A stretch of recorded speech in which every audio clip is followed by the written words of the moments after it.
la base en el campo mismo. Allí, uno de los hallazgos más relevantes fue el alto flujo migratorio en el Rosal, personas provenientes de otras regiones del país, especialmente como de la costa y también de otros países como Venezuela, pues migran allí en busca de mejores oportunidades. Y pues a pesar de que sí encuentran empleo y demás en este tipo de industrias como la de las floras, pues muchas veces lo hacen a costa de su bienestar porque pues trabajan en condiciones muy extremas, como el calor intenso que sufren bajo los invernaderos cuando trabajan en las floras, o ya cuando los pasan a las cadenas de producción es un frío terrible para ellos que termina por afectar su salud. Además, las mujeres se ven particularmente afectadas porque, primero, pues no es un secreto que representan una parte importante de esta fuerza laboral, pero la cuestión es que las condiciones que les ofrece la industria ellas no son las adecuadas o no son las que se observa en esta industria, que es muy brillante en apariencia. Ellas trabajan en dobles jornadas. Esto lo digo porque, aparte del trabajo de las floras, ellas tienen que regresar a su casa a cumplir con trabajo doméstico que no es remunerado. Y esa doble carga termina por afectar su salud física y mental, y eso está sumado a que la desigualdad en el acceso a la desigualdad de género, en el acceso a la salud, no les permite como llevar una vida muy tranquila, por decirlo de esta manera, y también se notan agotadas constantemente. Y cada vez que, entre más tiempo trabajan en las floras, esto más repercute en su salud a nivel negativo. Otro aspecto importante que tenemos acá para demostrar, esta cita que está acá pertenece a María Fernanda López, que es una trabajadora de las floras que entrevistamos. Ella migró desde la costa y pues realmente nos impactó mucho su testimonio, porque lo que ella dice es que ella migró porque quería darle una mejor oportunidad de vida a sus hijos, pero lo paradójico de esa cita es que ella, por intentar esto, ahorita está muy distanciada de sus hijos, entonces como que en su rol de madre se contrasta con ese trabajo que ella tiene que hacer sacrificando el tiempo por sus hijos. Entonces, a la reflexión general que queremos llevar con esto es que, a pesar de que desde el aula se pueden gestar ideas, el reto mayor es poder transformar esas ideas en acciones que puedan transformar realidades. Y con este trabajo, la verdad, queremos como despertar mucha conciencia, preguntas, y ojalá que surja en el camino algún compromiso.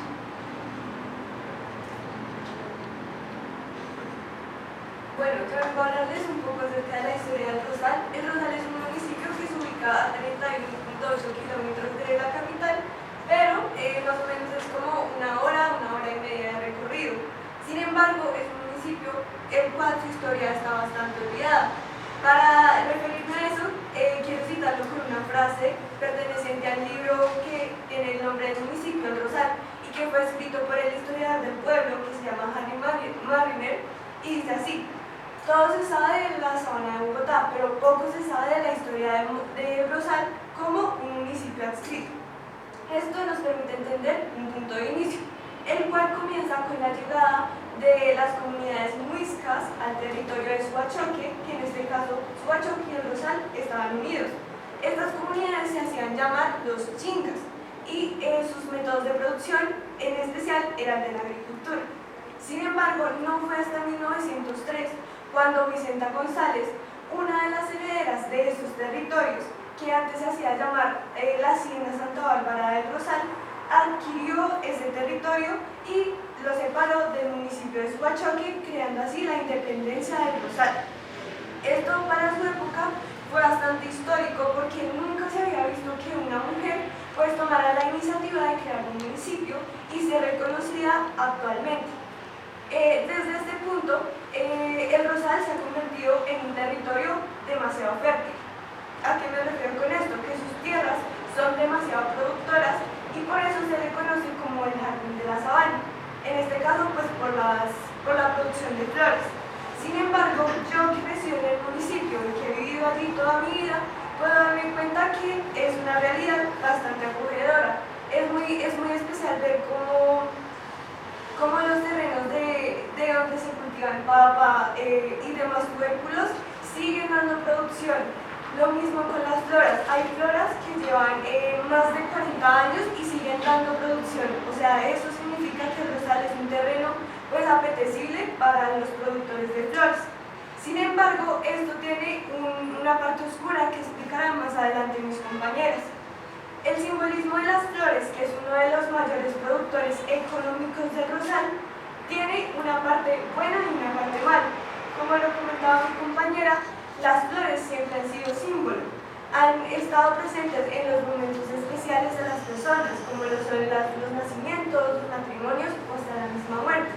Sin embargo, estos tienen un sentido capitalista y este se ve reflejado en la hora del trabajo, porque es una belleza que cuesta producir y que cuesta las manos preocupadas de personas que sin oportunidades laborales llegan a las floras o a las empresas floricultoras a buscar trabajo, y los empresarios se aprovechan de su necesidad o de su nivel inferior, por decirlo así, para referirles sus derechos y decirles cuáles son sus deberes. Un ejemplo de ello fue que en los años 90, en algunas zonas del Rosal, las empresas empezaron a recibir únicamente a personal masculino, y esto era porque las mujeres les acarreaban costos como dolores menstruales, embarazos y etc.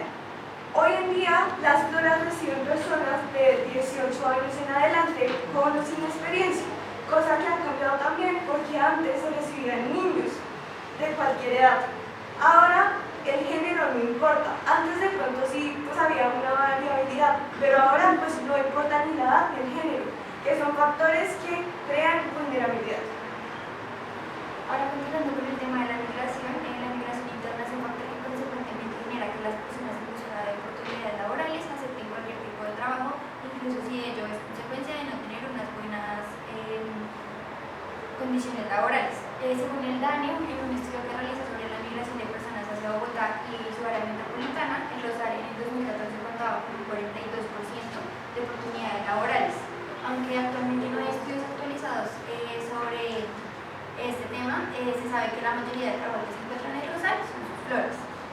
Municipios aledaños como los de Subachoque prohibieron la estancia de personas venezolanas, lo cual permitió que el Rosal fuera puerta para muchas de las personas que venían en busca de oportunidades.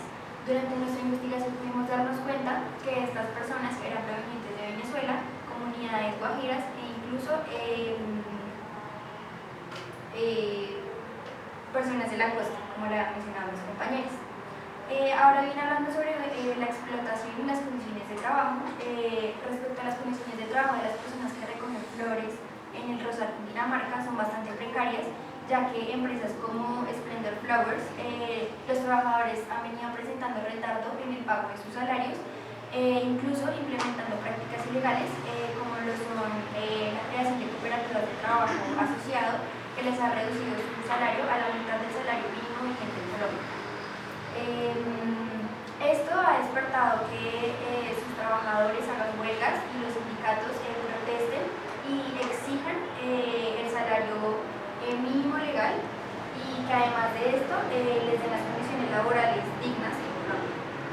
Ahora bien, hablando sobre las condiciones de salud, como mi compañera Mariana lo había mencionado, gran parte de las personas que trabajan en el Rosal son mujeres, las cuales presentan muchas dificultades, ya que presentan dobles jornadas y tienen que, a su vez, bajo varias horas de trabajo y condiciones extremas como lo son las cadenas de producción y los invernaderos, tienen que llegar a sus casas a cuidar a sus hijos con la condición doméstica no pagada. Aparte de eso, hablando un poco sobre el tema de género, ellas no tienen acceso a productos de salud, y además de eso, la sobrecarga laboral ha empeorado mucho más esta situación, según un estudio que hizo la Javeriana recientemente. Ahora bien, hablando sobre la industria de las flores, según el Centro Sur, el sector floricultor en Colombia se ha consolidado como una industria. Esto quiere decir que aproximadamente 6.700 hectáreas en Colombia son ocupadas para la producción y exportación de flores a nivel mundial. Colombia es una industria floricultora que representa y ocupa el segundo lugar a nivel mundial de exportación de flores, surtiendo a más de 100 mercados y generando más de $200.000 de ingresos en exportaciones en Colombia. Y en ese sentido, cuando nosotras hicimos un trabajo de campo, pues entrevistamos a varias mujeres que trabajan allí. Y pues claro, se repetía un patrón y era que las situaciones laborales que enfrentaban eran sumamente precarias. Entonces eran situaciones en las que tenían que estar expuestas, pero aparte tenían que sacar a sus familias adelante. Y claro, entonces nosotros vimos un documental de Marta Rodríguez y Jorge Silva, que se llama Amor, Mujeres y Flores. Y había una frase en ese documental que para mí era muy importante y para todas era como, una de las entrevistadas decía como, nosotros cuidamos a las flores, pero ¿quién nos cuida a nosotros? Entonces de ahí partimos en que esa frase muestra el problema de esta situación de la que estamos hablando, que no mucha gente habla, y es que esta industria exporta belleza, exporta flores a costa de cuerpos explotados y voces silenciadas. Y ahí también surge otra pregunta, y se las dejo de reflexión, y es ¿cuánto cuesta producir belleza? ¿A costa de qué producimos belleza? ¿A costa de qué exportamos estas flores al exterior, que nos hacen pues obviamente ser estar como en esa potencia de exportar flores punta Holanda, pero a costa de esto, ¿sí? Y desde la filosofía de Platón plantea que la libertad es un sueño, y en estos contextos podemos hablar de libertad cuando las mujeres aceptan trabajos precarios para poder sobrevivir, o donde cobran menos para poder mantener a sus familias, donde se arriesgan sus vidas, donde tienen que estar expuestas a pesticidas, porque esto también era una problemática de la que se hablaba en el documental. Entonces, pues bueno, y entonces esta industria es una industria que es violenta más que todo con las mujeres y que las expone a un riesgo mayor, que muchas veces pues nadie hace nada, ni incluso estas empresas grandes, ni incluso nosotros, ¿no? Porque también había algo que mirábamos y hablábamos con muchas personas y era, claro, es un municipio, nadie va a hablar de un municipio, a nadie le importa una problemática de un municipio. Entonces, pues claro, era complicado hablar con gente de acá sobre la ruralidad de allá y sobre el problema de allá, porque es como, bueno, a mí no me importa porque pues mi familia no trabaja allá, yo no vivo allá, pues no es problema mío. Y si bien es cierto que, como mencionaban mis compañeras, el sector agricultor aquí en Colombia genera empleo, genera que en Colombia se posicione, bueno, como que muestra muchas cosas buenas, esa solo es una parte buena que se muestra de este trabajo, ¿sí? Porque pues la otra es que muchas mujeres migrantes desplazadas del conflicto armado aquí en Colombia llegan al Rosal a trabajar, porque es como una alternativa buena, por así decirlo, y aceptan cualquier condición laboral para poder salir adelante. Entonces el Rosal se convirtió en un refugio para quienes ya no tienen otra opción para sobrevivir aquí en Colombia, ¿no? Por lo menos en los municipios aledaños a Bogotá. Y como ya decía, en las entrevistas lo que más nos impactó fue que se repetían patrones que uno creería que no se tienen que repetir, y más uno trabaja con una empresa, y es los pagos atrasados, las largas jornadas laborales, y que muchas veces eso implicaba perder a sus familias, porque claro, entonces se extendían en turnos. Cuando la mamá llegaba, el niño estaba yendo a estudiar o viceversa, y pues perdían a sus familias. Y María Fernanda, una mujer venezolana, nos comentaba que para ella eso era doloroso, no poder ver a sus hijos crecer ni tampoco estar ahí con ellos. ¿Y de qué sirven los derechos si no se garantizan? Porque sí, tenemos una regulación de derechos, una reforma laboral y demás, pero ¿de qué sirve que en una industria regulada por las leyes que existen rara vez se cumplan? Y para finalizar, queremos concluir que es importante pensar que el modelo laboral que se utiliza en el Rosal es, si bien exporta riqueza y belleza, tiene que hacerlo sin sacrificar la dignidad humana. Y en ese sentido no solo es cuidar a las flores y esa belleza que se exporta, sino también cuidar a las mujeres que las hacen crecer. Y en este QR es nuestra investigación, es una página web que hicimos con con todas las entrevistas, hicimos varios ebooks, hicimos varios textos, todo está compilado. Ah, y el Story Map del mapa sobre las floras que hay en el Rosal. Ahí las pueden ubicar, la historia, el año y demás. Y pues ahí está todo, si lo quieren ver. Y pues nada, gracias por escuchar. Y pues esto no es un trabajo solo de nosotras, sino también de esas personas que nos abrieron las puertas de su corazón y de su casa para hablar de esto.